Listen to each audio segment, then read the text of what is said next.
I still remember one exam appointment clearly, and not for anything actually wrong with the guinea pig on my table that day. It was what sat on the counter that stayed with me.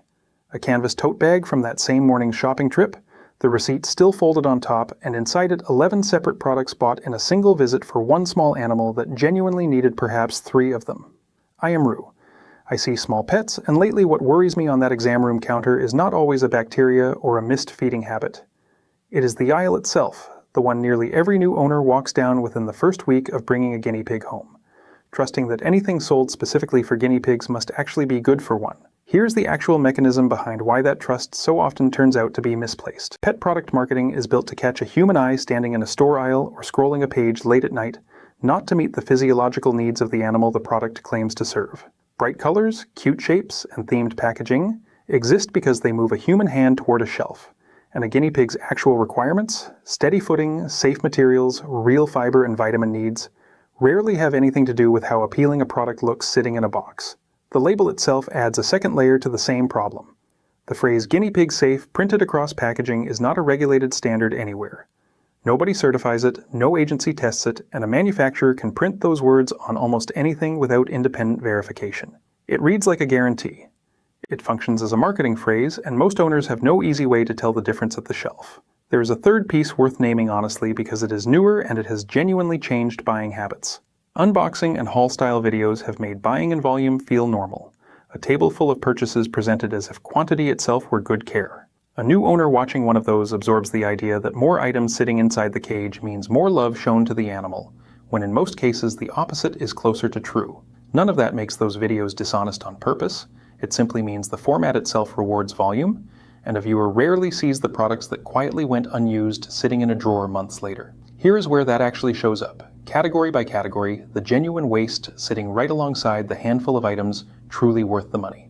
Number 1. Scented bedding sprays and cage deodorizers. This is straightforward marketing waste. These products mask an odor problem rather than solving it, and the added fragrance sits directly inside an enclosure a guinea pig breathes constantly at close range, which can genuinely irritate an already sensitive respiratory system. The honest fix for cage smell is a proper cleaning schedule and the right amount of absorbent bedding, not a can of fragrance sprayed over the problem. Number 2, brightly colored plastic tunnels with hard molded seams. These are designed to catch an owner's eye in a store aisle, not built around a guinea pig's comfort. Many cheaper versions carry a visible seam line running the full length of the tunnel that a guinea pig will happily gnaw at. And a chewed plastic edge is a genuine hazard rather than a harmless habit. A plain cardboard tunnel or a soft fleece one does the same enrichment job without that risk and costs a fraction as much. Number 3, exercise balls. These are built around a hamster's body and a hamster's tolerance for fast, tight rolling motion, and neither transfers well to a guinea pig.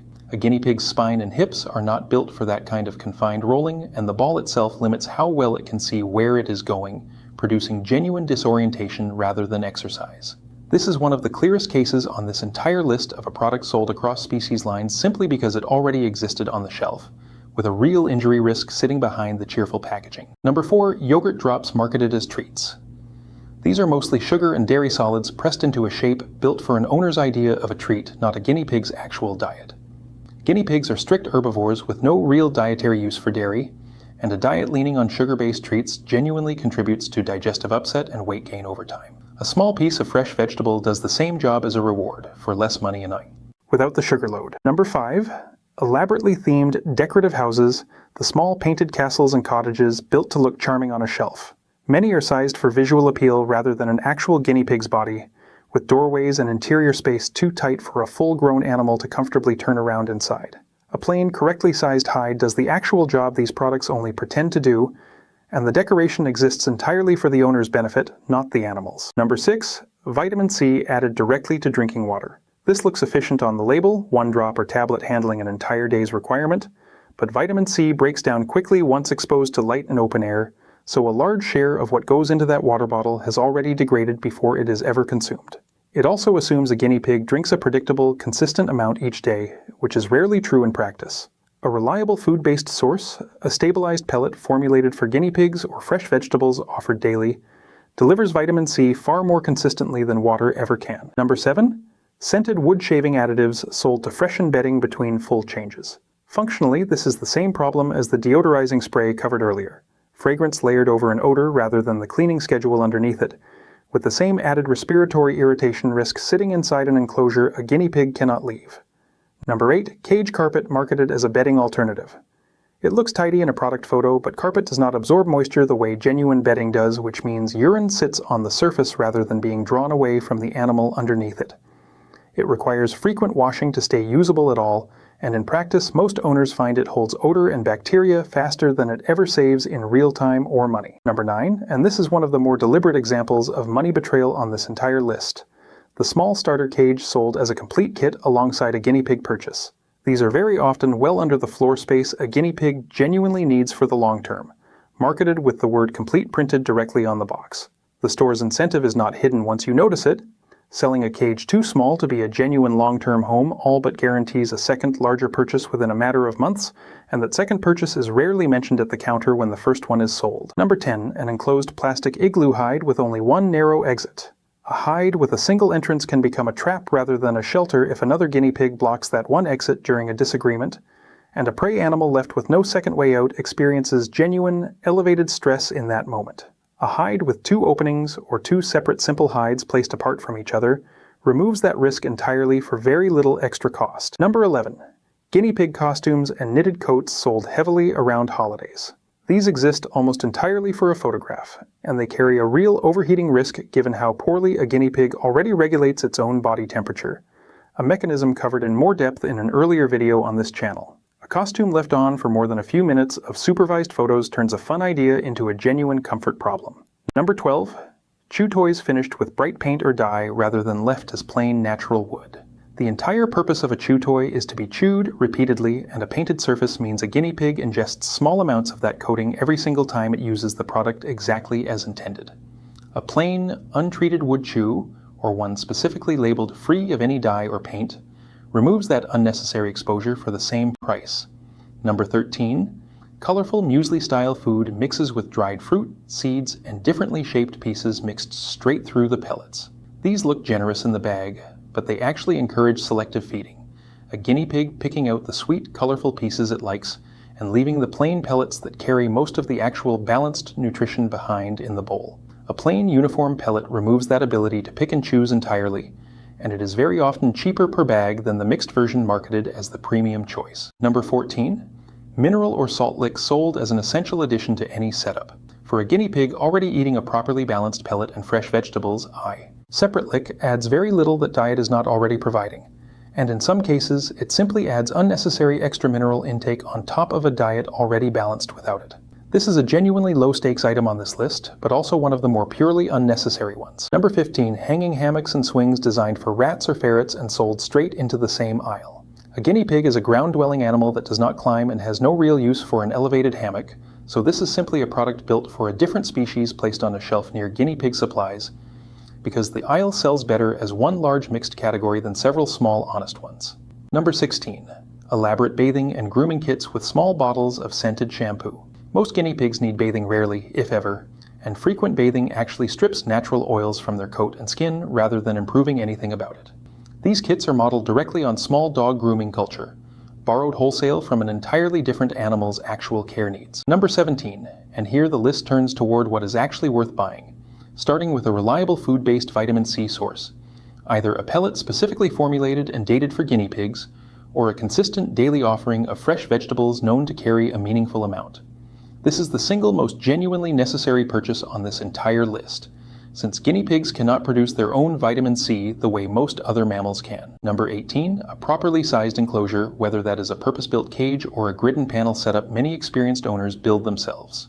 This is the single biggest genuine investment on this list, and it is also the one most consistently undersold at the point of purchase, exactly as covered in item 9 above. Buying the correct size once is meaningfully cheaper and kinder than buying twice within the same year. A guinea pig kept in the correct amount of space from the very first week also tends to show fewer of the behavior and posture concerns covered on this channel before. Since crowding itself is a quiet, ongoing source of stress, most owners never think to trace back to the cage. Number 19, a simple, well-built hay rack. A rack that keeps hay off the floor of the enclosure reduces waste meaningfully and keeps hay cleaner and drier for longer than a pile left loose on the bedding, which is exactly the kind of unglamorous, inexpensive product that genuinely earns its place on the shelf. Number 20, kiln-dried pine bedding or a quality paper-based bedding. Properly kiln-dried pine has had the aromatic compounds that make raw pine unsuitable removed through the drying process itself, and both it and a good paper bedding offer genuine, reliable absorbency at a reasonable ongoing cost. This is a real, recurring expense worth spending on properly, rather than trimming down to whatever bag happens to be cheapest that week. Number 21, a simple, correctly sized hide with more than one opening. The honest alternative already named back in item 10. Genuinely worth having, genuinely inexpensive, and one of the few products on this entire list where the plainest available option is also the best one. Number 22, a proper pair of small animal nail clippers. Overgrown nails are a real gradual hazard covered in more depth in an earlier video on this channel, and a dedicated pair of correctly sized clippers is a genuinely low-cost tool that earns its price back many times over across a guinea pig's life. Here is what you can actually do this week before your next purchase of any kind. Before buying anything new, ask one direct question first. What specific need of the guinea pigs does this meet, not what does it merely look like it does? And can you name that need in one plain sentence before it ever goes in the cart? Treat the words natural, safe, or premium printed on packaging as decoration rather than information, since none of them are regulated in this market, and read the actual materials or ingredients list instead, which is where the real answer usually sits. Check floor space and enclosure size against a genuine guideline before buying any cage, including a starter kit, rather than trusting the word complete printed on the box to mean actually sufficient for the long term. Before buying a treat, flip it over and check whether sugar or a dairy ingredient sits near the top of the list, and if it does, treat it as an occasional extra rather than a regular reward. If a product exists mainly for a photograph, a costume, a themed house, an elaborate hammock, ask honestly whether the guinea pig gets any real benefit from it once the photo is taken, or whether the benefit stops there entirely. Keep a short, worthwhile purchase checklist in mind for anything genuinely worth spending on: a reliable vitamin C source, correct enclosure size, safe bedding, a simple hay rack, an appropriately sized hide, and a proper pair of nail clippers.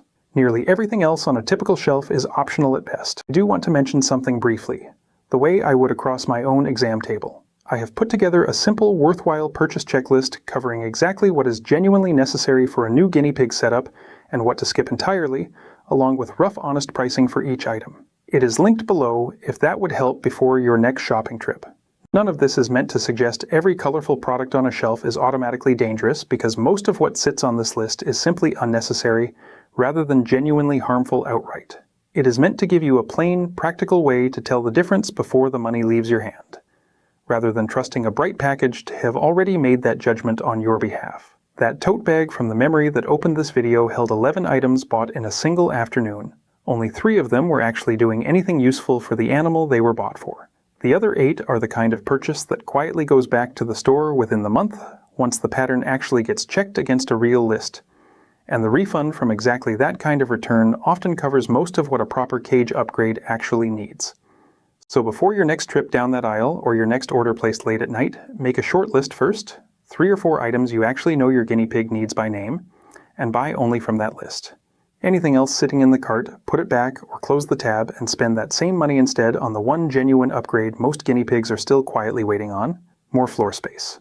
Most owners who walk down that aisle mean well every single time, reaching for whatever looks like the most caring option on the shelf in front of them. The genuine care was never really in question. It was simply pointed at the wrong item, and a short list written before you ever walk in the door is what finally points it at the right one instead.